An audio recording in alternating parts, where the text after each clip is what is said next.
Hello বন্ধুরা, welcome back to my YouTube channel Assam girl Bengali বহু। তো এখন বাজে সকাল 7:30 আর আমি দেখো রাস্তায় আছি। কোথায় গেছি বলো তো? আমার ছেলেকে স্কুলে দিতে গেছিলাম, স্কুলে বাসে তুলে দিয়ে তো আমি চলে এসেছি ঘরের দিকে। তো এই দেখো রাস্তাটা এত সুন্দর করেছে, নতুন নতুনই করেছে, খুব সুন্দর লাগছে এখন।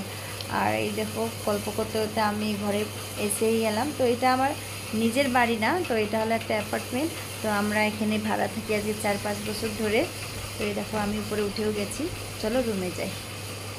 তো এই দেখো ঘরে এসে তাড়াতাড়ি চা বসিয়ে দিয়েছি, বাবা অনেকক্ষণ ধরে জাগনা আছে, তো চা খাওয়ার জন্য ব্যস্ত হয়ে পড়েছে।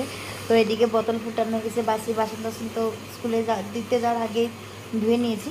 তো এই দেখো এদিকে চাও হয়ে গেছে, বাবাকে দিই। বাবা ছোটো ছেলের পাশে শুয়ে আছে, কারণ ছোটো ছেলে একা শুয়ে না, কেউ না থাকলে নড়াচড়া করে আর উঠে দেয়। আর একটু এদিকে নাড়াচাড়া করলে বাবা গায়ে থাপড়িয়ে দেয় আর ও শুয়ে পড়ে। দেখো বাবাকে চা দিতেছি। ঘর তো এলোমেলো হয়েছে, ঘরের কাজ কিছু করা হয়নি, করব আস্তে আস্তে। চাটা খেয়ে নিই, তারপর পর্দাটা সরানো ছিল না, পর্দাটা সরিয়ে দিলাম। ঘরটা একটু বাইরে হাওয়া বাতাস না আসলে ভালো লাগে না। কতগুলো জামা কাপড় দেখো, ছাদে জায়গা হবে কিনা জানি না, ক্লিপও কম আছে। চলো ছাদে যাই। বাবা দরজাটা আটকে দাও। এই যে উঠেও গেল মনে হচ্ছিল। তো এই দেখো ছাদে চলেও এসেছি, কতগুলো কাপড় দেখি গিয়ে সকাল সকালই চলে এসেছি। তো ছাদে কেউ জামা কাপড় মেলেনি, সব দড়ি খালি এসে। আমি বলো ভালোই হয়েছে, কাপড়গুলো আরামসে মেলে দেবো। আর ওয়াশিং মেশিনের কাছে কাপড় বেশিক্ষণ লাগবে না, তাড়াতাড়ি শুকাই যাবে। তো এই যে দড়িতে দেওয়া শুরু করে দিয়েছি।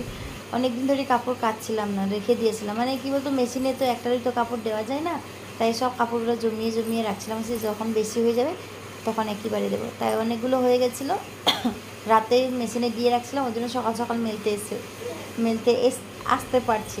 তো এই দেখো কাপড়গুলো সব মেলাও হয়ে গেছে। দেখো কতগুলো জামা কাপড়, আমার তো বেশি, ডেলি পরছি আর রাখছি, দুই ছেলের জামা কাপড় কম, আমারই বেশি আছে। এই তো বড় ছেলের শুধু প্যান্ট কটা, আর বাকি সবই আমাদের। আর শুধু এই ছোট্ট দড়িতে আমার ছোটো ছেলের কাপড়, আর বাকি সব আমার।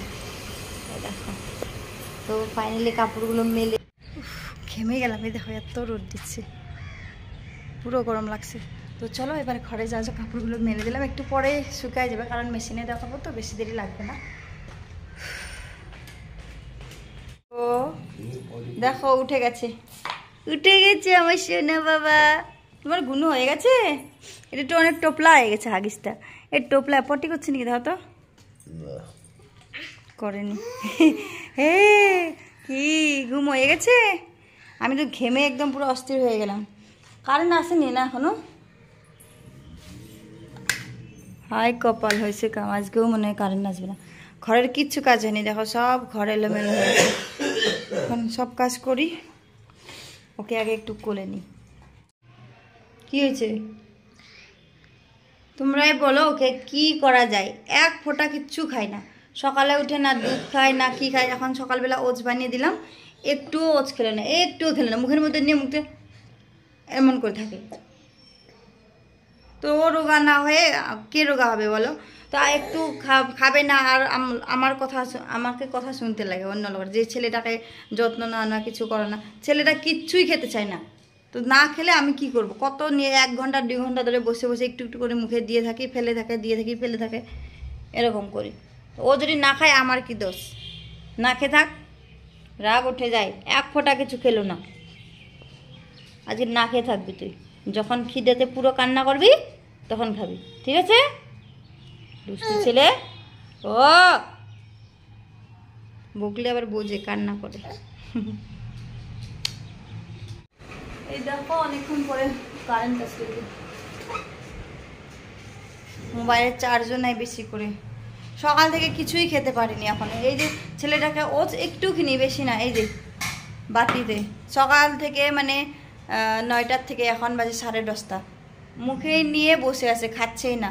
তারপর আমারও খুব খিদে পাচ্ছে। এরা কালকের ভাত আছে, তারপর ডিম দিয়ে ভাতটা ভাজা করে খাবো, আর বাবার জন্য একটু গোলা রুটি করে দেবো সকালের খাবার। এখন বাজে 10:30, অনেকটাই দেরি হয়েছে। তো ঠিক আছে, আমরা সকালবেলা খেয়ে নিই। এই দেখো ঘর গুছানো কমপ্লিট, সব ঘর গুছানো হয়ে গেছে। এই বিছনাদারগুলো ধুয়েছি, তাই বিছনাদার পাতা হয়নি। তো এই দেখো এদিকে ছোটো দাদা উঠেই গেছে, বাবাকে ওই বিছানায় বসিয়ে দিয়েছি।